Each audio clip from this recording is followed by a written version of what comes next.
Hello friends, my name is Mani and welcome to Arcare. So we have Oishi with us. She will be sharing her journey from India, so learning up a language, applying to the universities, clearing up the off-namas and how she landed to TU Berlin, or how difficult the level for mechanical engineering is here in this university. Hello friends, my name is Mani and welcome to Arcare. So we have Oishi with us. She is a student here in TU Berlin and she will be sharing her journey from India, so learning up a language, applying to the universities, clearing up the off-namas and how she landed to TU Berlin. And she is studying mechanical engineering from here, bachelor's in mechanical engineering. How are the studies here, how difficult the level for mechanical engineering is here in this university. So a journey from Delhi to Calcutta for the visa appointment, and then again to Delhi for the visa appointment, and the challenges and everything we would be sharing in this video. So when you wanted a dream university, you should not be disappointed. We would be sharing some positive, some negative, all the aspects in this video. So Oishi, please start with your introduction. Okay, hi, I am Oishi and I am studying in TU Berlin. I'm doing my bachelor's in Maschinenbau, which is mechanical engineering. I'm doing it in German. So German language was the most important part of doing bachelor's is that you are really you learn the German language really well, and passing the questions, passing the Goethe-Prüfungs are not everything, because afterwards when bachelor starts you have to attend lectures where they are teaching in German, so you have to be really good at understanding what they're saying, as well as the exams are in German. Even the Studienkolleg Aufnahmeprüfung is also in German. So I have a question. We would be explaining the bachelor's in TU Berlin first, and then we'll be sharing the roadmap. Okay. So how are you able to cope up with the language? Because of course you said learning the German, clearing up the paper, either the Goethe or the Telk is not enough. So there are a lot of words which you don't understand during the lectures. Definitely. So how you cope up, or how your seniors has cope up? Okay, so for coping up, I would say, especially in mechanical engineering, there are lots of technical terms which they don't teach you obviously in Goethe or any other exam. So that is the difficult part, learning the technical terms. For example, what is welding in German and all. So I did not know that, and coming here I could understand the lectures of basic things like maths or physics, but understanding something related to mechanical engineering was tough. So I had to also search up I had to use the dictionary again and again to understand, Google Translate to understand.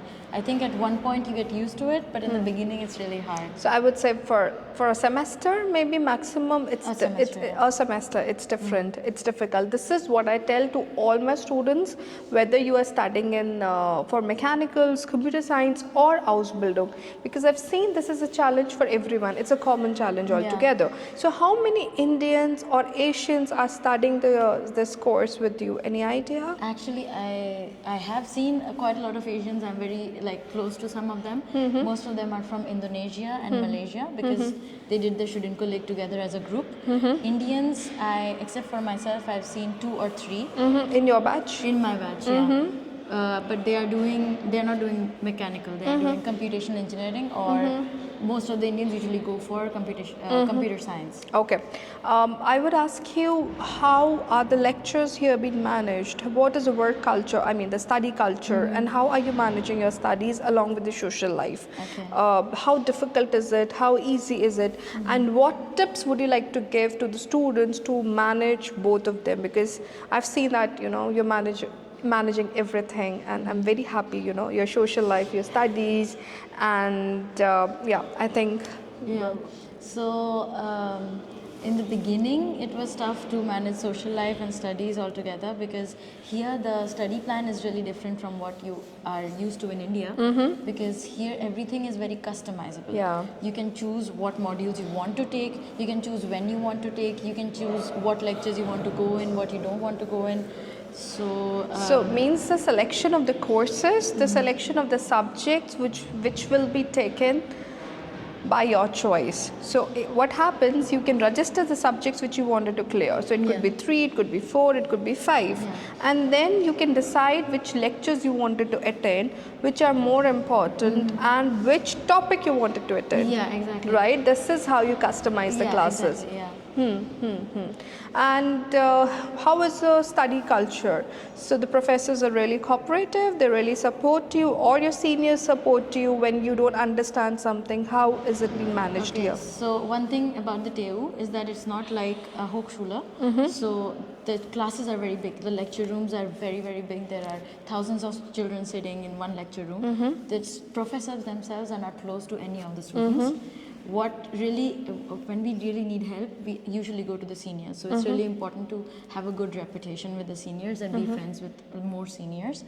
So yeah, like the professors, they teach what is in the script or what is in the PPT, but except for that, outside of the classroom, they don't really have any Okay, so contact. there's a very specific reason about it. So, for an example, she's studying mechanicals, bachelor's in mechanicals. There might be a student who is studying bachelor's in computer science or bachelor's in computation, and they have a common subject. So, it will be a common subject for all the students who are sitting into the class. So the professor don't know a mechanical or a computer science or any other student. This is the reason. This is a major reason. So in the starting, as I told you, that you have to select the course, you have to select the module. So the professor is not in touch with any student. Now you can go to your seniors and you can understand and you can ask how was the paper, how is a professor, and how easy is the paper, and so on. This is how those studies have been managed, right? So let's start up with the most important part. You started your German language when you were in class 10th. Class 6th actually. Class but 6th it was in actually. school. It was so in school. it was once a week we had a 1 hour class. It wasn't that useful. But after that I got tuition and my tuition teacher was amazing. She helped me a lot. And yeah, after that I continued my tuition even after the German language in school stopped. I continued it till Yes, C1. because when you were in 12th, I remember that you were done with B2. And I mean, this is just, I would like to tell to all the students, if you have German language in your 6th, 7th or 8th, whatever the situation is, just continue the language if you wanted to come to Germany. It's not just to clear up the paper, right? Now, let me ask you, so when we applied to 10 to 12 universities here for student colleague, how beneficial were they for you? Did you find it really beneficial? Because I remember there was a student who came to me yesterday and she said, ma'am, I have my cousin here, so I just wanted to apply to a state which is Frankfurt or maybe Hanover. So just applying to 1 or 2 student colleague will not make sense. This is what I tell to all my students. So how benefit was it for you to apply 10 to 12 universities when we applied on your behalf? I mean, definitely everyone has their own preference when it comes to coming to Germany, exactly which place you want to go to. But I would say applying, like having choices is always good, because student passing the Aufnahmeprüfung is not easy. Like it is, a lot of people think it is easy, but a lot of people also fail in passing the Aufnahmeprüfung. So having a backup plan is always beneficial. For me, I first had the exam in, I wanted to go to a TU. That's why I had the exam in Darmstadt. I cleared it. I also had the exam in Berlin. And then I chose which one I want to go to. And at that time, I chose Darmstadt for student colleague. Yeah. And then, so you cleared the paper in Darmstadt, and then you came to Berlin and you appeared for the paper. Yes. So at that situation of time, you knew your strength and the weakness. Yeah. Of course, if you have given multiple of papers and then you come to TU Berlin or TU Munich or any other dream university, it is easy for you because you know where you stand actually. And there are several reasons which I would not be discussing in this video to go for TU Darmstadt or TU Berlin, because you know you need to inform to the university also as soon as possible, and then you have to look for the accommodation and all those stuffs. Okay, so this is how you appeared for the paper. I would be sharing the link in my description about the preparation of the student colleague, how she prepared and what all challenges she faced during the visa. That will be in my next video. I would like to end up this video. Thank you so much, Oshin, and we would be sharing the other video, how she prepared for the student colleague and what strategy we build up for the student colleague, and how many students were there when she was appearing for the student colleague in TU Darmstadt or in TUB, and what all challenges she faced, how she managed the paper and everything. Thank you so much for watching this video. If you have any question, feel free to text us, call us. We would be very happy to help you out. Thank you.